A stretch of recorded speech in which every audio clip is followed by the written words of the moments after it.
Hey folks, it's Rob with Two Guys in a Ride, and again, and oh boy, just look, I am standing in a museum. I'm standing in a rolling art museum, and these are some beautiful vehicles we have here. And I am in beautiful state of Mississippi today, and we've come across yet another outstanding collection. And I'm going to introduce you to the owner of this collection, and he's going to tell us a little bit about what we're looking at here.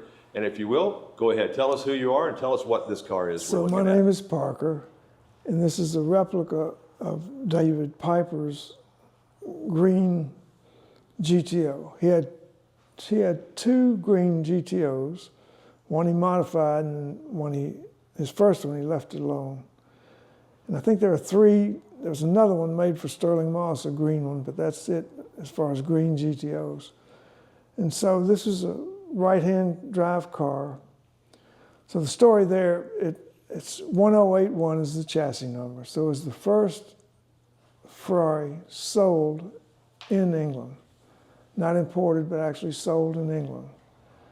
And so Ferrari had two English drivers. One was Peter Collins, one was Mike Hawthorne.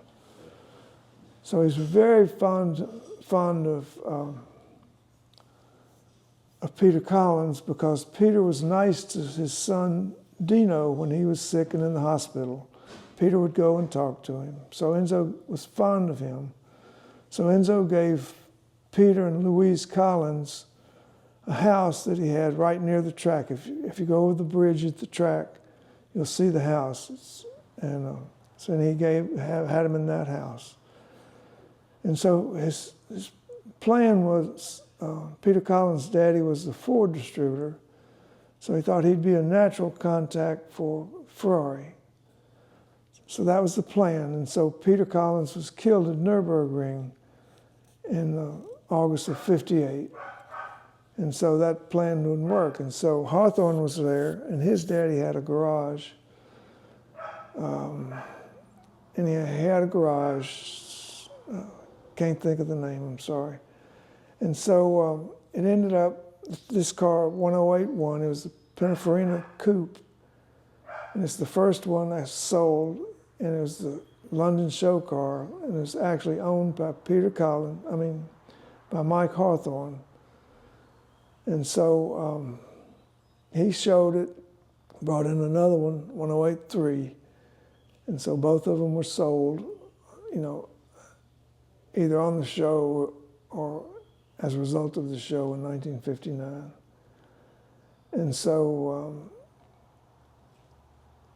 so Hawthorne was killed in a road accident shortly after the show in '59. And so he went to Ronnie Hoare, who was the owner till Penske came along and bought the dealership finally. And you mentioned that this car was built and these cars had race pedigree. Did this specific car have that race pedigree? No.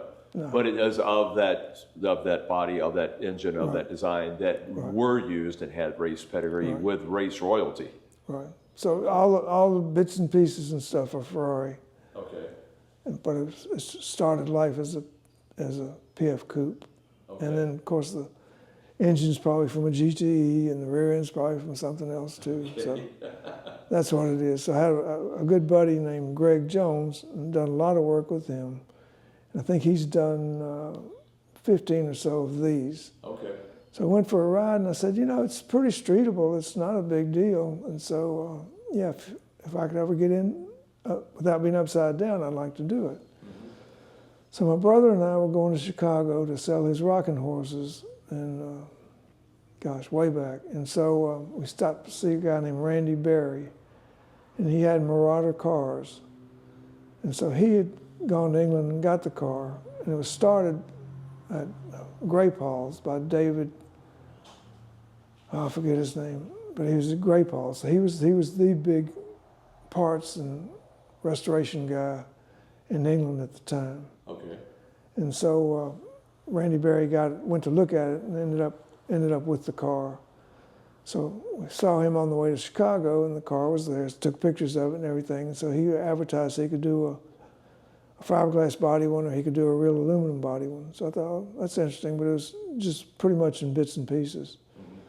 And so after I talked to Greg, riding in one, I said, you know, if one comes around and I could get in without being upside down, I'd like to do it. And so he said, okay. So he calls and he said, well, there's one in the Midwest, and I have pictures of it. And it's pretty good start, but it needed a lot of work. And so that was the car. So Greg went with the guy, Cork Adams, who was the wire wheel guy.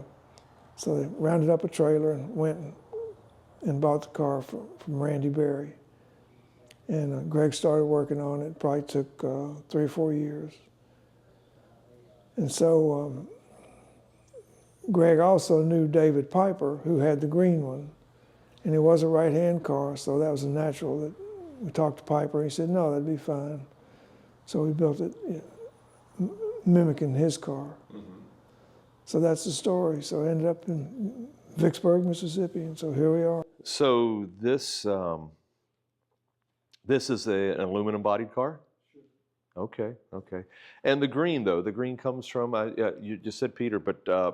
from David Piper. David Piper, David. his car was. So the green, though, is particularly from just the race pedigree of it, or was that's what David Piper had. David Piper's green, it's the one okay. The one who showed you. Yeah, I want to show that photo. Let's see. So this is a picture of David Piper. That's a picture. In his car, and he was racing in South Africa, and he went up to Angola. So this is on the beach in Angola. Okay. I really like the picture. I thought it was pretty neat. Yeah. That's the picture I was looking for earlier.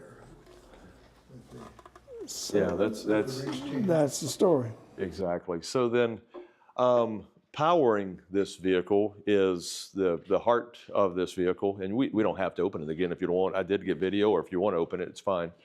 Let's take a look at if you want to. Let's take a look at it then and see, because it's quite a bit of jewelry under the hood here. So it's the same as the Testarossa. Okay. Back in the years, and so. Not sure I know. So it's the same engine as the Testarossa. Okay. You know, V12, 3 liters, probably at this point 300 horsepower. Okay. But a really light car. Pretty light, yeah. It's probably light. 2,500 or something like that. Sure. Right. So very streetable, handles like a dream. You can just toss it every which way, and then lots of get up and go, lots of power. I guess that goes, that's kind of the Ferrari formula, isn't it? Yes. I don't know why that was such an epiphany to me. That's Ferrari, left, right, upside down. I think that was a European idea versus America. Right. Where they had to put bunches of horsepower to haul the bricks around. Right. And what was it? Colin Chapman, I think it was, who coined adding lightness. He was the ultimate. So, yeah. So how long have you owned this vehicle then?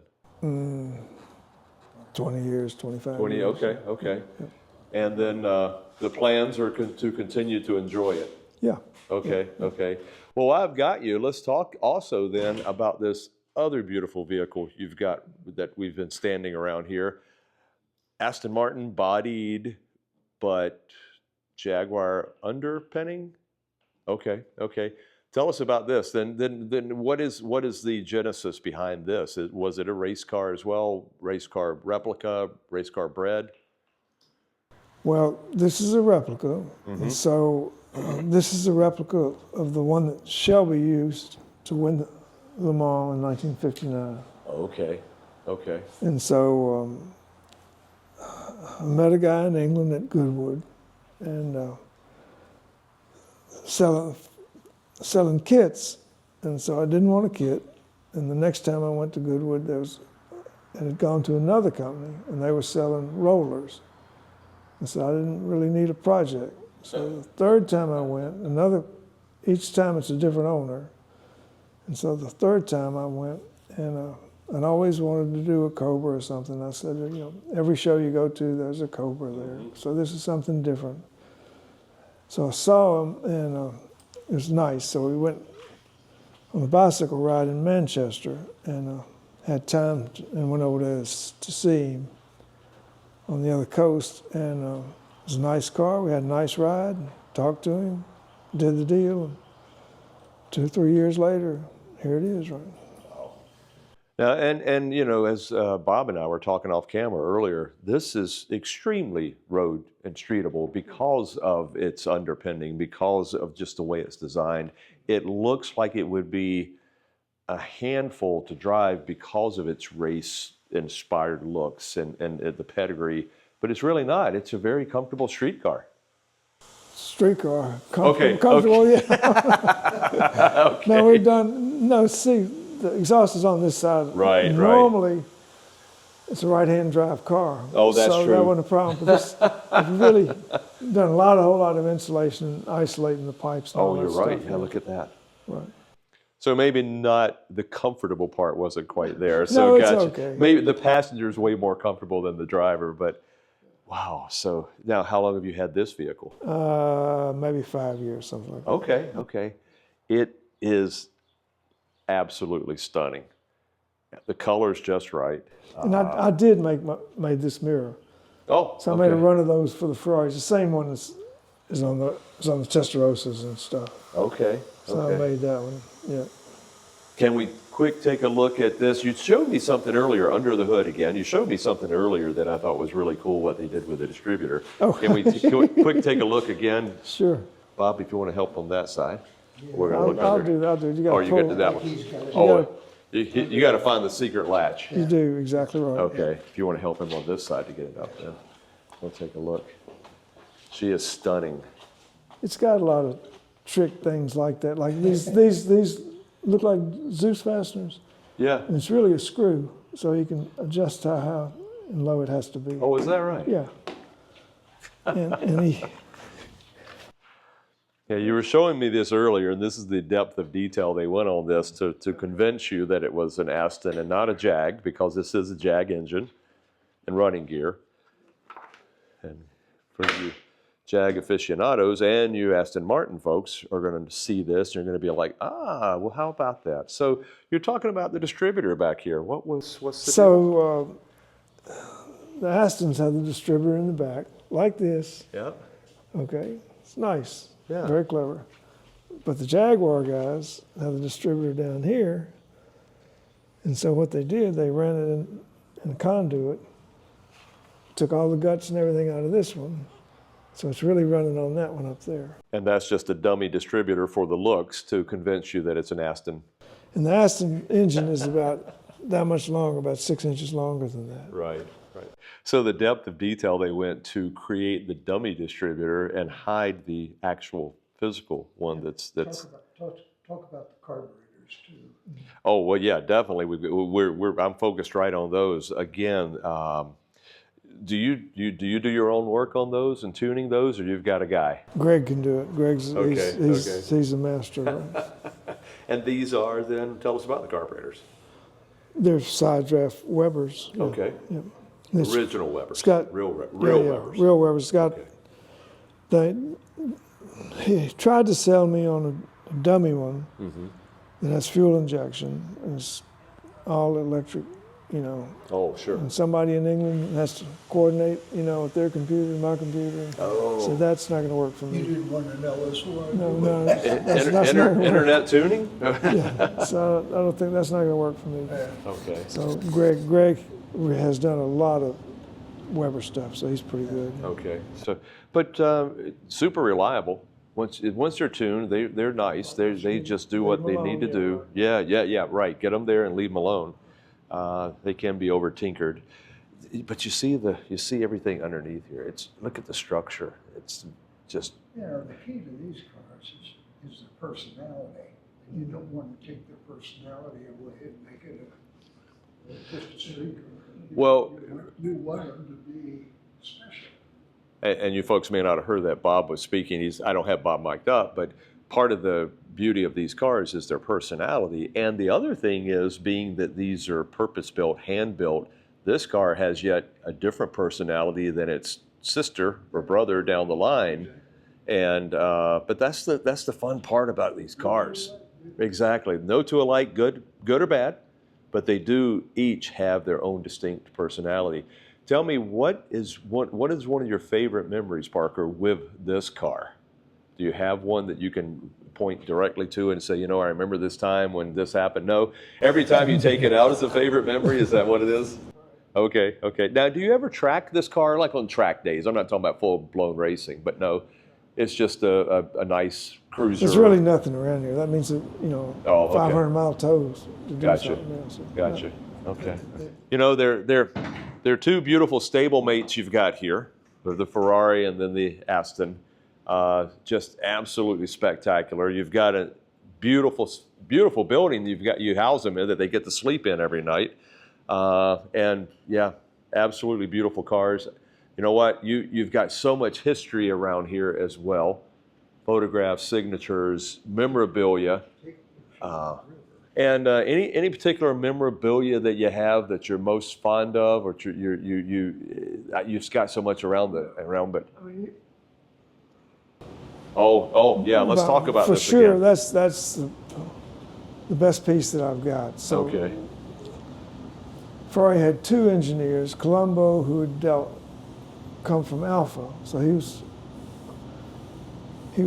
familiar with the 158 Alpha. He used a two setup, Two-stage. two-stage yeah. blower system. So Okay. he wanted to do that. Colombo was pushing the big engine instead of having the two-stage 1500 cc, 300 horsepower. I mean, Okay. can you believe it? Wow. They pump a lot of Oof. gas through there. Oof. So that's you know, like, This if is there's one anything of the, special, yeah, it's probably one of two or three. Right? Okay, but one of the stages. Yeah, that's the Okay. small one. And you had said earlier off camera, this is probably the loudest engine Right. you have ever heard. Right. I guess because it is pushing That was all that the- air, that was- pushing all that combustion. That was the Alpha, not the Ferrari. oh, but the same Al- oh. same setup. Same setup then. Okay, Right, okay. yeah.